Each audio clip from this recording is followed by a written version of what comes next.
नमस्ते किसान साथियों, मैं डॉक्टर स्नेह यादव। आज हम डिस्कस करते हैं हमारे चैनल डॉक्टर खेती के ऊपर बाजरे की एडवाइजरी।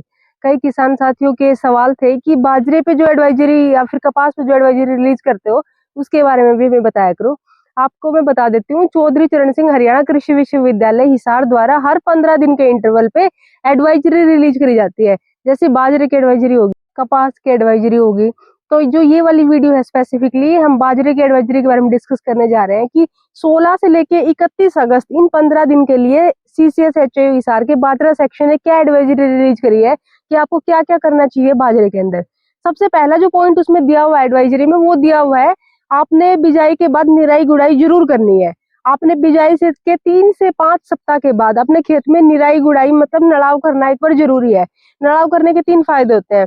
सबसे पहला तो खरपतवार नियंत्रण हो जाता है। दूसरा जो नमी होती है वो संरक्षण हो जाता है, क्योंकि इसको डस्ट मल्चिंग भी कहते हैं कि मिट्टी जो है वो एक बार फोली हो जाती है और वो मिट्टी की ऊपर वाली लेयर ही नीचे वाली लेयर में जो भी मॉइस्चर है उसको कंजर्व करने का काम करती है। इसलिए जो जल संरक्षण और नमी संरक्षण हो जाता है इसके अंदर।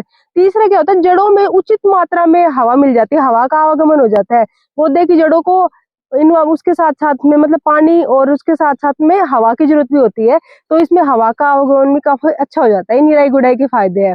अगर आपने निराई गुड़ाई नहीं करी है या किसी कारणवश आपने केमिकल स्प्रे कर, अगर आपने वैसे तो बिजाई के बाद आप केमिकल स्प्रे कर सकते हो बिजाई के विदिन 1 से 2 दिन में, लेकिन अगर आपने केमिकल स्प्रे नहीं किया है तो आप बिजाई के 10 से 15 दिन बाद में 400 ग्राम एट्राजिन 50% वेटेबल पाउडर लेना है आपने, और इसको 200 से 250 लीटर पानी में मिला के आप स्प्रे कर सकते हो। इससे भी वीड कंट्रोल बाजरे में अच्छा खासा हो जाता है।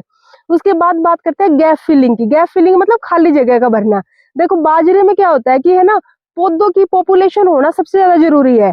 हम कई बार सोचते हैं कि बहुत सीधा सीधा बाजरा है, बहुत अच्छा हो गया। सीधा बाजरे में फुटाव अच्छा होता है, गहरे बाजरे में थोड़ा नुकसान होता है, लेकिन एक प्रॉपर जो रिसर्च के बेसिस पे आया है, प्रॉपर प्लांट पॉपुलेशन होना सबसे बेस्ट है, सबसे अच्छी पैदावार के लिए। तो अगर कोई बारानी की खेती कर रहा है, मतलब उसके पास पानी की सुविधा नहीं है, बारिश से जो भी उसको पानी मिल रहा है उसके बेसिस पे अगर वो खेती कर रहा है, तो उसके खेत में 60 से 65 हजार पौधे 1 एकड़ में जरूर होने चाहिए। और अगर कोई इरिगेटेड मतलब किसी के पास पानी के सोर्सेज अवेलेबल है, कुएं से पानी दे सकता है, नहर से पानी दे सकता है, तो उसके खेत में 75 से 80 हजार तक पौधे बाजरे के होना जरूरी है 1 एकड़ में, ताकि अच्छी पैदावार जो है, मैक्सिमम जो पोटेंशियल यील्ड जिसको कहते हैं, वो अचीव कर सके। अब बात करते हैं आपने गैप फिलिंग कब करनी चाहिए। गैप फिलिंग आपने बिजाई के 3 हफ्ते के बाद करनी चाहिए। बिजाई से 20-21 दिन बाद जब बारिश हो जाए, तो बारिश के बाद आप गैप फिलिंग करोगे तो ऑलमोस्ट सारे के सारे प्लांट आपके अच्छे से लग जाते हैं। आपने जो गैप फिलिंग के बाद पौधे से पौधे की दूरी जो मेंटेन करनी है, जो प्लांट पॉपुलेशन बताई है, उसको मेंटेन करने के लिए हर पौधे से पौधे की दूरी 10 से 12 सेंटीमीटर के आसपास होनी चाहिए, ताकि आपकी जो प्रॉपर प्लांट पॉपुलेशन है वो मेंटेन करी जा सके। अब बात करते हैं उर्वरक। आपने क्या क्या खाद डालना है बाजरे के अंदर। बाजरे के अंदर आपने एक तो बिजाई के टाइम पे आपने DAP डालना ही डालना है। बिजाई के टाइम आपने 30 से 35 किलो DAP डालना है, और कोशिश करना बिजाई के टाइम पे हाफ बैग यूरिया का जरूर डाल लो। इससे क्या होता है कि जब पौधा जर्मिनेट होता है ना बीज, तो जर्मिनेशन के जस्ट बाद उसको एक स्टोर्ड फूड उसका थोड़ा लिमिटेड होता है, उसके बाद एक बार जर्मिनेशन बूस्टअप होता है अगर आप यूरिया डालते हो। ये प्रैक्टिकल एक्सपीरियंस से ही वो हुआ है कि बिजाई के टाइम पे आपने यूरिया जरूर डालना चाहिए एक। और बची हुई जो यूरिया है, आपने 35 किलो के आसपास यूरिया आपने 3 हफ्ते बाद डालना है। जब आपका बाजरा 20 से 21 दिन का हो जाए तब आपने बची हुई 35 किलो यूरिया डालना है। और उसके अलावा जो 35 किलो यूरिया बच जाता है, वो आपने जब सिट्टे आते हैं बाजरे में, सिट्टे आने की स्टेज पे डालना चाहिए। ये प्रॉपर जो न्यूट्रिएंट मैनेजमेंट है। DAP आपने एक ही बार डालना है बिजाई के टाइम पे, और यूरिया को आप 3 अलग अलग स्प्लिट्स में डाल सकते हो। पहला आपने बिजाई के टाइम पे डालना है, दूसरा आपने 21 दिन के बाद डालना है 35 किलो, और तीसरा जो है सिट्टे आने पर आपने 35 किलो पर एकड़ के हिसाब से डालना है, ताकि आपकी जो मैक्सिमम पोटेंशियल यील्ड है उस तक आप अचीव कर सको। अब रोग प्रबंधन की बात करते हैं जी। इस स्टेज पे हम खड़े हैं तो रोग प्रबंधन सबसे ज्यादा जरूरी है बाजरे के अंदर। तो बाजरे में कई बार आपने देखा होगा पत्ते के नीचे की साइड फफूंद लग जाते हैं। जैसे ये पत्ता है, ये हेल्दी है, इसमें कोई ऐसे फफूंद का अटैक नहीं है। क्या होता है बाजरे में पत्ते के नीचे की साइड कई बार आपने फफूंद सी देखी होंगी, रोएदार सी फफूंद दिखेगी। अगर वो ब्लैक फफूंद आपके खेत में अटैक है उसका पत्तों के नीचे की साइड, तो उसके लिए आप मैनकोजेब की स्प्रे कर सकते हो। ये जिनेब नाम से आपको मिल जाएगी। तो 500 ग्राम मैनकोजेब को आप 200 से 250 लीटर पानी में मिला के और स्प्रे कर सकते हो। इससे फफूंद कंट्रोल हो जाती है। वैसे फफूंद इतनी ज्यादा आपको बाजरे में मिलेगी नहीं। अब इस टाइम पे जो सबसे ज्यादा अटैक है बाजरे में वो कीटों का होता है। सबसे पहला जो कीट बाजरे में सबसे ज्यादा नुकसान करता है वो है सफेद लट। सफेद लट के लिए आप मैं पहले भी वीडियो बना चुकी हूँ आपको कई बार, मतलब इस चीज के लिए 2 बार हम वीडियो बना चुके हैं कि अगर आपके खेत में सफेद लट है तो बीज उपचार जरूर करना चाहिए। बीज उपचार करके बोओगे आप, गुआचो आते हैं इमिडाक्लोप्रिड, उसका में केमिकल इमिडाक्लोप्रिड ही आता है, गुआचो तो ब्रांड का नेम है। उस दवाई का ज्यादा नहीं लगती, 8.5 से 9 ml के आसपास दवाई 1 किलो बीज के लिए लगती है। तो 1.5 किलो के लिए आप 1 एकड़ में 1.5 किलो या 1 किलो बीज जितना भी यूज करते हो उसके हिसाब से आप वो दवाई यूज कर लो। उससे जो आपका ये है सफेद लट वो आने की संभावना बहुत कम हो जाती है। फिर भी अगर उसके बाद आपके खेत में सफेद लट की समस्या आती है तो आप इमिडाक्लोप्रिड क्रोपिड, दोबारा से इमिडाक्लोप्रिड किसी भी ब्रांड की ले सकते हो, ये केमिकल नाम है इमिडाक्लोप्रिड। ये 150 ml दवाई लेके और 1 एकड़ में स्प्रे कर दो। स्प्रे नहीं करनी, ये आपको मिट्टी में अच्छे से मिक्स करनी है, मिट्टी में मिक्स करके खेत में छिड़कनी है। और छिड़कने के बाद आपने पानी देना है, जो सोइल ड्रेंचिंग होती है उसकी तरह पानी देना है उसके बाद, छिड़कने के जस्ट बाद में। इससे भी आपका जो ये है सफेद लट कंट्रोल हो जाती है। अब क्या है, अब इस टाइम पे सफेद लट जो है उसके आपने कैटरपिलर देखे होंगे, सी के शेप में मिलेंगे, सफेद सफेद रंग के और काले काले मुंह वाले। लेकिन थोड़े दिन बाद वो जो कैटरपिलर है वो अडल्ट में कन्वर्ट हो जाएंगे, क्योंकि इंसेक्ट की स्टेजेज होती है, सबसे पहले अंडे में होता है, उसके बाद वो ऐसे कीड़ा सा बनेगा, कीड़े के बाद फिर एक स्टेज होती है जब वो बिल्कुल गोल होके ऐसे गिरा रहेगा। उसको चाहे आप उठा लो, कुछ भी कर लो, कई बार वो शंख के अंदर छोटा सा इंसेक्ट दिखता है, वो उसकी प्यूपा स्टेज होती है। उसके बाद चौथी स्टेज जो आती है वो अडल्ट की आती है। इस इंसेक्ट के 2 स्टेजेस हार्मफुल होती है, या तो ये अब कीड़े की तरह जिसको कि हम कैटरपिलर कहते हैं वो हार्मफुल है, या फिर इसकी अडल्ट स्टेज जब ये भूंड बन जाता है तब हमारे लिए बहुत नुकसान करता है। तो अगर आपके खेत में ये भूंड बन के फिर अटैक कर रहा है भूंड के टाइम पे, तो उसके लिए आप इसमें 0.04% मोनोक्रोटोफॉस 36 SL स्प्रे कर सकते हो। मोनोक्रोटोफॉस दवाई आप 36 SL लेके इसमें स्प्रे कर सकते हो, उससे कंट्रोल हो जाएगा।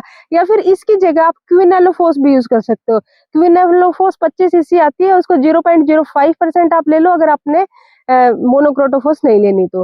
अब जो ये सफेद लट की समस्या होगी, अगली जो इसके अंदर दिक्कत आती है वो फॉलवॉर्म की। एक ऐसा कीड़ा है वो कि वो पत्ते, अभी बाजरे की गोब को खाता है, जो नए नए पत्ते आएंगे बाजरे में, जो गोब होगी नई, उसको वो कीड़ा खाता है। उसको मेनली फॉलवॉर्म के नाम से जानते हैं। ये मेनली मक्का का कीड़ा है, बाजरे का कीड़ा नहीं है। और ये जो जब आपकी पत्तियों को खाता है, या तो गोल से या आयताकार से या ऐसे कटे फटे आपको निशान देखने को मिलेंगे पत्तियों के ऊपर। और इसकी जो सुंडी होती है वो मटमैले से भूरे से रंग की सुंडी मिलेगी आपको, मतलब ऐसे सफेद नहीं होगी, थोड़ी मिट्टी जैसे से रंग की और भूरे रंग की सी आपको सुंडी मिलेगी। और ये गोब को खाते खाते आपकी फसल को काफी नुकसान पहुंचाती है। अब क्या करना है, अगर ये गोब आपको अपने खेत में दिखती है, सबसे पहले तो आपने 1 एकड़ में 5 के आसपास फिरोमोन ट्रैप लगा देने हैं। फिरोमोन ट्रैप में ये आराम से उसके अंदर आ जाते हैं, क्योंकि उसमें जो एक ल्यूरे लगा होता है वो, उसमें क्या होता है कि एक सुगंध निकालता है वो, तो जो ऐसे वो होते हैं ना कैटरपिलर, उनको अट्रैक्ट करता है और वो उसके अंदर आके इकट्ठे हो जाते हैं। उसके बाद अगर फिरोमोन ट्रैप आपने लगा दिया, उसके बाद आपने जब भी देख लिया आपके बाजरे की गोफ में कीड़ा लगा हुआ है, तो आप सूखी रेत और चूने का मिश्रण बना लो। 9 हिस्से आपने सूखी रेत के भी लेने हैं और 1 हिस्सा आपने चूने का लेना है। उसको अच्छे से मिक्स करके उसको खेत में स्प्रे कर देना चाहिए। अगर ये अटैक 5% से कम है, आपको लग रहा है कि कहीं कहीं हमें सुंडी देखने को मिल रही है, पूरे खेत में नहीं है, मतलब जितने भी पौधे आप 100 पौधे देखे हैं, 5 पौधों में अटैक है, 5% के आसपास अटैक है, तो उसके लिए आप 1% एजाडायरेक्टिन, जो नीम से बनी हुई दवाई आती है एजाडायरेक्टिन, 1500 ppm दवाई लेके और उसका 1 लीटर दवाई स्प्रे कर सकते हो अपने खेत में आराम से, 150 से 200 लीटर पानी में मिला के। नीम वाली दवाई से कंट्रोल हो जाती है अगर 5% से कम अटैक है तो। और अगर अटैक बहुत ज्यादा बढ़ गया है, जब अटैक 10 से 20% पौधों में, आप अगर 100 पौधे ऑब्जर्व कर रहे हो तो 10 से 20 पौधों में आपको अगर इसका अटैक दिखता है इस सुंडी का, तो उसके लिए फिर आपको केमिकल स्प्रे के ऊपर जाना पड़ेगा। केमिकल्स जो आप इसके लिए स्प्रे कर सकते हो इस फॉलवॉर्म के लिए, जो सुंडी गोब वाली सुंडी भी इसको कहते हैं मेनली, इसके लिए जो आप केमिकल स्प्रे कर सकते हो वो है क्लोरेंट्रा नीलीफ्रोप। क्लोरेंट्रा नीलीफ्रोप के नाम से आती है 47.85 47.85 SC के नाम से दवाई आती है। ये मैंने आपको बताया है, ये दवाई का केमिकल नेम है। अब इस दवाई, ये ही नाम जब आप, वैसे नाम हम ऊपर लिख देंगे आपके समझने के लिए, इस केमिकल के नाम से बहुत सारे ब्रांड्स की अलग अलग दवाई मिलेंगी, आपको ब्रांड नाम अलग मिलेगा लेकिन नीचे केमिकल पे इसी का नाम लिखा मिलेगा।